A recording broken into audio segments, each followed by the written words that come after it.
কৃষ্ণের জন্মদিন। রাজবাড়ীতে জন্মাষ্টমীর উৎসবের খরচ কমিয়ে সেই টাকা বর্ণাঢ্যদের মাঝে দিয়েছে জেলা জন্মাষ্টমী উদযাপন কমিটি।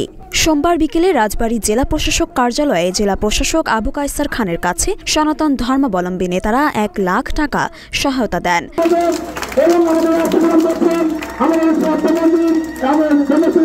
জেলা জন্মাষ্টমী উদযাপন কমিটির সদস্য সচিব জয়দেব কর্মকার বলেন, আমরা শ্রীকৃষ্ণের জন্ম উৎসব উপলক্ষে মহাসমারোহে লোকজন সহকারে আমরা আজকে র্যালি শেষ করে আজকে 11টা জেলা বন্যা কবলিত এই আমারই ভাই বোন এবং হিন্দু মুসলিম মানুষের পাশে আজকে সেই উপলক্ষে আমাদের বর্ণাঢ্য অনুষ্ঠান কিছুটা কাটছাট করে আমাদের যে হরিবলের দল, প্রসাদ, লাইটিং এই সমস্ত কিছু আমরা বর্জন করে আমরা সেই অর্থটা 1 লক্ষ টাকা আমরা বন্যার্থদের সাহায্য বলবো না, বন্যার্থদের পাশে দাঁড়ানোর জন্য সহযোগিতার জন্য আমরা হাত বেরিয়ে দিয়েছি।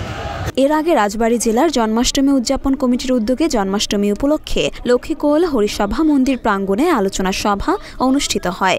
সেখানে বক্তব্য রাখেন জেলা প্রশাসক আবু কায়সার খান, বিএনপির জাতীয় নির্বাহী কমিটির সদস্য ও বিএনপির সাবেক সভাপতি আলী নেওয়াজ মাহমুদ খোয়ম, জেলা বিএনপির সাবেক সদস্য সচিব অধ্যক্ষ মঞ্জুরুল আলম দুলাল, জন্মাষ্টমী উদযাপন কমিটির সাধারণ সম্পাদক জয়দেব কর্মকার প্রমুখ।